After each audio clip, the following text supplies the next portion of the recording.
dear students, welcome back to Dhanya's classroom. Today's class is social science. I think it is a very interesting subject for you.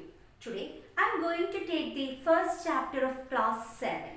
The title of our chapter, that is Europe in Transition. What is that? Europe in Transition. Let's start the chapter. Listen.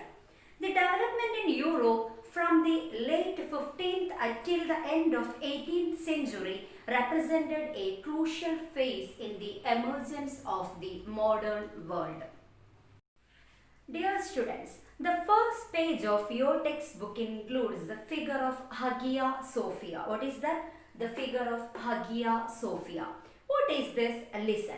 Actually, it is a former Greek Orthodox Christian patriarchal cathedral, later an Ottoman imperial mosque, and now a museum in Turkey. Do you understand? Listen. Hagia Sophia is one of the important monuments in world history. It was built in 6th century AD. Then now it is preserved as a history museum in Turkey. Actually, that is the epitome of the architectural splendors of Constantinople. Then Constantinople, that is a city rich in historical monument. Our topic, that is Constantinople. Constantinople means that is the present Istanbul. Listen. Then Constantinople was the capital of Eastern Roman Empire. Once more, Constantinople was the capital of Eastern Roman Empire.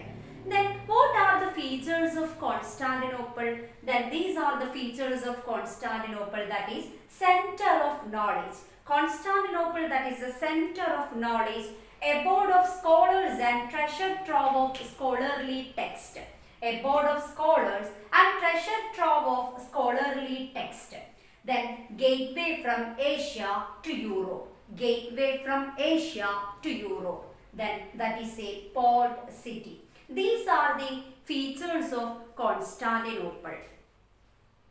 The Turks conquered Constantinople in 1453. 1453, Turks conquered Constantinople. This conquest led to many changes in the world history. Let's look at the after effect of this conquest. Listen.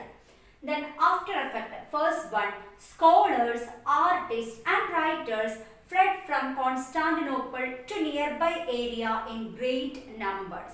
When the Turks conquered Constantinople, after a lot of scholars, they lived in Constantinople, they moved from that place to their place to some other places. Many of them migrated to Italy. That is the first after effect. Many of the scholars migrated to Italy. Second point, it led to the fall of centuries-old Eastern Roman Empire. Then it led to the fall of centuries-old Eastern Roman Empire. These are the major consequences of the conquest of Constantinople. As a result of the conquest of the Constantinople by Turks, a lot of people migrated to Italy. Why did they migrated to Italy? Reason: Italy was a country that upheld the rich Greco-Roman tradition. Italy was a country that upheld the rich Greco-Roman tradition. Second point, the rich Italian traders were the patrons of art, literature and culture. The rich Italian traders were the patrons of art, literature and culture. Third point, these traders were keen to preserve the historical and cultural heritage. That's why they gave full support for these scholars. That's why they are migrated to Italy. Let's study about the important topic, that is the Renaissance. What is that? The Renaissance. What is Renaissance? The new awakening in all spheres of human life in Europe is known as Renaissance. Once more, the new awakening in all spheres of human life in Europe is known as Renaissance. the birthplace of Renaissance was Italy. Then the birthplace of Renaissance was Italy. Then one important topic, that is Petrarch. Then listen, Petrarch was an eminent writer during the time of Renaissance.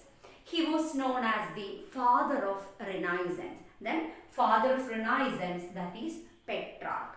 Then his important work that was Secreta. The important work of Petrarch, that is Secreta.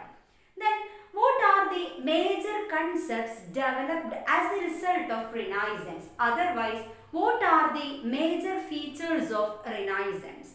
Listen, as a result of Renaissance, development of humanism. What is that? Humanism. Then next one, that is rational thinking. That is rational thinking. Third one, spirit of enquiry. Spirit of enquiry. Last point, that is growth of vernacular languages. What is that? Growth of vernacular languages. Vernacular languages means that is regional languages. Okay. We realize that as a result of Renaissance, humanism developed. What is humanism? Listen. Humanism means the vision of giving prominence to various aspects of human life and values in literature and arts. Once more, humanism means the vision of giving prominence to various aspects of human life and values in literature and arts.